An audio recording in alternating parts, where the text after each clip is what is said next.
Friends, आज हम बात करेंगे यस बैंक की। यस बैंक की तरफ से निकल कर आई एक बड़ी न्यूज। यस बैंक ने लिया है एक बहुत बड़ा निर्णय।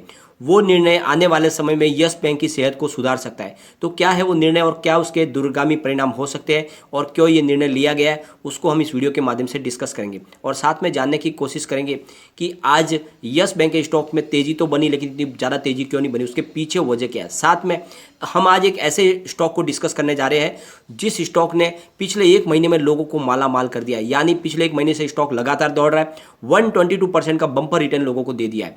इस स्टॉक के अंदर राधाकिशन दमानी और राकेश झुंझुनवाला की बड़ी हिस्सेदारी है। तो ऐसा क्या है इस स्टॉक में, ये क्यों दौड़ रहा है और बड़े बड़े बाजार के जो निवेशक है वो इसमें निवेश क्यों कर रहे हैं और इस कंपनी के पीछे क्या इसका बैकग्राउंड है, क्या इसमें निवेश किया जा सकता है, क्या आने वाले समय में हमें ये मल्टी बैगर रिटर्न दे सकता है। तो सारी की सारी संभावना तलाशेंगे और जानने की कोशिश करेंगे क्या इस स्टॉक में निवेश किया जा सकता है। और जिस तरह से पिछले एक महीने से 122% का रिटर्न दे चुका है, क्या आगे भी ये दौड़ता रहेगा। तो सारी की सारी संभावना हम इस वीडियो के माध्यम से तलाशेंगे।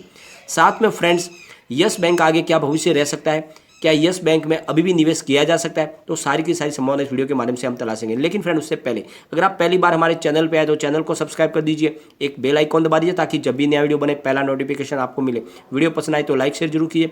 चलो फ्रेंड, वीडियो स्टार्ट करते हैं। मैं हूँ आपका दोस्त एसबी दवे और हमारे अपने चैनल ऑनलाइन कमाई में आपका बहुत बहुत स्वागत है। सबसे पहले हम कारोबार को डिस्कस कर लेते हैं। स्टॉक ओपन हुआ 13.35 पर, हाई है दिन की 13.60 की और लो है 13.35 का, लेकिन क्लोजिंग आई है 13.45 पर, करीब 0.75% अप पर क्लोजिंग आई है।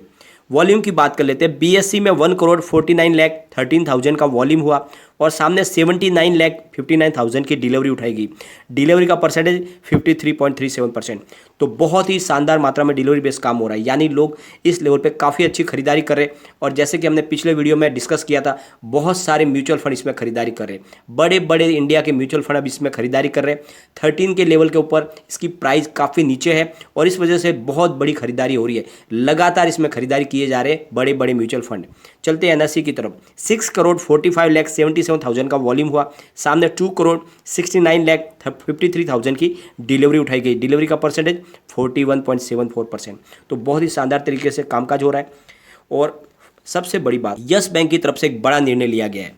जैसे कि आपको पता ही होगा, पिछले जो रिजल्ट में काफ़ी गिरावट हमें देखने को मिली और उसके पीछे जो वजह थी वो ये थी कि इनके इंटरेस्ट इनकम में काफ़ी गिरावट आई है, इंटरेस्ट इनकम इनकी काफ़ी कम हुई है। तो उसकी भरपाई करने के लिए अब जैसे काफ़ी समय से इंडिया की जितनी प्राइवेट बैंक है सबसे ज़्यादा इंटरेस्ट रेट अपने कस्टमर को प्रोवाइड कर रही थी यस बैंक, लेकिन अब उसमें सीनियर सिटीजन को 3 साल के लिए जो एफडी के ऊपर जो इंटरेस्ट दिया जा रहा था थोड़ी सी कमी की और इस वजह से जो स्मॉल फाइनेंस बैंक है उनमें थोड़ी सी इंटरेस्ट इनकम है वो ज़्यादा दिख रही है। लेकिन अभी भी जितने प्राइवेट बैंक है उसमें सबसे ज़्यादा इंटरेस्ट रेट देने वाला है यस बैंक है फिलहाल।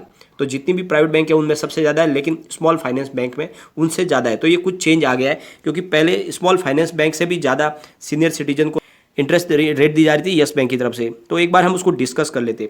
तो फिलहाल सबसे पहले हम प्राइवेट बैंक की बात कर लेते। तो यस बैंक दे रही है फिलहाल 7.25%। उसके बाद में डीसीबी बैंक का नंबर है जो है 7%। उसके बाद में इंडसइंड बैंक है जो 7% दे रही है।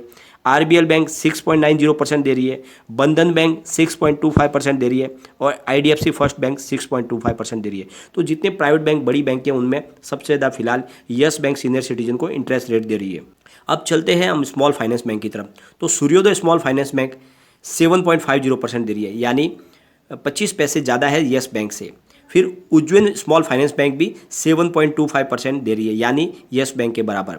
इक्विटास स्मॉल फाइनेंस बैंक दे रही है 7.15% और एयू स्मॉल फाइनेंस बैंक दे रही है 7%।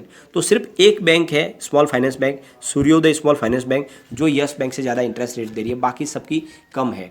तो एफडी पे इंटरेस्ट रेट फिलहाल अभी भी यस बैंक का सबसे ज़्यादा है, लेकिन कुछ कमी की गई है क्योंकि उनको भी अपना प्रॉफिट देखना है। फिलहाल प्रशांत कुमार बैंक की सेहत को भी सुधारना चाहते, इसीलिए उन्होंने पिछली बार से उन्होंने 0.25 बेसिस पॉइंट कम किए हैं, लेकिन फिलहाल अभी भी प्राइवेट बैंकों से ज़्यादा है। एक ऐसा स्टॉक है फ्रेंड जो लगातार दौड़ रहा है। आज राकेश झुंझुनवाला और राधाकिशन दमानी ने निवेश किया हुआ ये स्टॉक प्रोजन इनटू प्रॉपर्टीज़, जो एक रियल एस्टेट कंपनी है। और यह स्टॉक पिछले एक महीने से इस स्टॉक ने पिछले एक महीने में 122% का बम्पर रिटर्न लोगों को दे दिया है। वॉरेन बफेट कहे जाने वाले हमारे निवेशक राकेश झुंझुनवाला की अच्छी खासी स्टेक है और इसमें राधा किशन दमानी ने भी बड़ा निवेश किया हुआ है, तो इसका मतलब स्टॉक के अंदर कुछ दम है जिसमें बड़े बड़े निवेशक अपने पैसे लगा रहे हैं। 3 मई को इसकी प्राइस 17.10 थी, जो बढ़कर 38.25 तक पहुंच गई है आज। इस कंपनी में राकेश झुंझुनवाला की 2.06% की हिस्सेदारी है और इनके पास 31,50,000 के शेयर है इस कंपनी के। कंपनी पर फिलहाल कोई कर्ज नहीं है, यानी कंपनी बिल्कुल डेप्थ फ्री है और कुल 2,000 करोड़ रुपए की एसेट्स है इसके पास। और आज शेयर 38.25 पर करीब 10% के अपर सर्किट पर क्लोज हुआ है और इसका जो 52 वीक का लो है वो है 13.70 का और 52 वीक का हाई है 38.25 का, जो आज की करंट प्राइस है। कंपनी मॉल्स, कमर्शियल कॉम्प्लेक्स और रेसिडेंशियल प्रोजेक्ट बनाती है और कंपनी बहुत ही शानदार तरीके से परफॉर्मेंस कर रही है और यह स्टॉक आगे भी दौड़ता हुआ लग सकता है। कभी कभी ऐसे स्टॉक होते हैं जो हमारे को जैकपॉट लगा सकते हैं और जिनमें निवेश करने पे बहुत अच्छा प्रॉफिट मिल सकता है। तो ये एक ऐसा स्टॉक है क्योंकि कंपनी कर्ज मुक्त है, छोटी सी एक स्मॉल कंपनी है जी, लेकिन इसमें जो सबसे बड़ी बात है वो है राकेश झुंझुनवाला की बड़ी होल्डिंग, साथ में राधा किशन दमानी की होल्डिंग। तो बड़े बड़े जो निवेशक हमारे बाजार के हैं उन्होंने इसमें निवेश किया हुआ है और इसी से हमें लगता है कि इसमें निवेश किया जा सकता है। आने वाले समय में ये कुछ बड़ा कर सकता है और जिस तरह से पिछले एक महीने में ही 122% का बम्पर रिटर्न दे दिया है, ऐसे स्टॉक बहुत कम होते हैं जो लगातार इतना अच्छा रिटर्न देते हैं। तो अगर आपको मौका मिले तो इसमें निवेश कर सकते हैं और इस स्टॉक के अंदर आगे भी बुलिश होने की संभावना बन रही है क्योंकि कंपनी को फिलहाल कोई कर्ज नहीं और कंपनी लगातार अपने प्रोजेक्ट आगे बढ़ा रही है। और सबसे बड़ी बात, आज बाजार के अंदर बड़ी तेजी नहीं थी। सेंसेक्स आज 51,849 पर 0.16% डाउन के साथ क्लोज हुआ है। 15,576 पर 0.1% की बढ़ती, यानी बाजार फ्लैट क्लोजिंग के साथ ही क्लोज हुआ है। निफ्टी बैंक के अंदर भी कोई बड़ी तेजी नहीं थी। 35,373 पर 0.10% की तेजी थी और निफ्टी पीएसयू बैंक के अंदर शानदार तेजी बनी है। 2,485 पर 3.3% की शानदार तेजी बनी हुई है। जबरदस्त तेजी थी निफ्टी पीएसयू बैंक के अंदर, लेकिन निफ्टी प्राइवेट बैंक में कोई खास बड़ी तेजी आज नहीं बनी। 18,543 पर 0.12% की तेजी थी। तो सबसे बड़ा जो रीज़न है यस बैंक के आज नहीं बढ़ने का, उसके पीछे वजह है आज प्राइवेट बैंकों के अंदर कोई खास तेजी नहीं थी, सिर्फ 0.12% की तेजी थी, लेकिन उसके बावजूद भी यस बैंक के स्टॉक ने करीब 0.75% की तेज़ी दिखाई। तो ये अच्छी तेज़ी है और सबसे बड़ी बात, इस लेवल पे खरीदारी काफ़ी मात्रा में हो रही है, लेकिन अभी भी म्यूचुअल फंडों को खरीदारी करनी है और इसीलिए फिलहाल प्राइस स्टेबल है, लेकिन बहुत जल्द इसमें तेज़ी बन सकती है क्योंकि बहुत बड़े बड़े फंड हाउसेस में खरीदारी कर रहे हैं और आने वाले समय में यस बैंक के स्टॉक में तेज़ी की संभावना बनेगी। तो निवेश आप बनाए रखें और मैंने आपको कई बार बोला है, यस बैंक में अगर आपने निवेश कर लिया तो आपका नज़रिया लंबा रखें, कम से कम 2 से 3 साल का निवेश में आप नज़रिया रखें, यह आपको मल्टी बैग रिटर्न देगा। स्टॉक बहुत ही अच्छा है। फ्रेंड्स, जो प्रोजन इंटू प्रॉपर्टीज़ के शेयर को आज मैंने डिस्कस इसलिए किया कि आपको यकीन हो कि कोई स्टॉक अगर दौड़ने लगता है तो एक महीने के अंदर ही 122% का रिटर्न दे सकता है। तो आपको भी यस बैंक पे भरोसा रखना चाहिए, जब भी ये दौड़ेगा तो बहुत ही शानदार रिटर्न दे सकता है।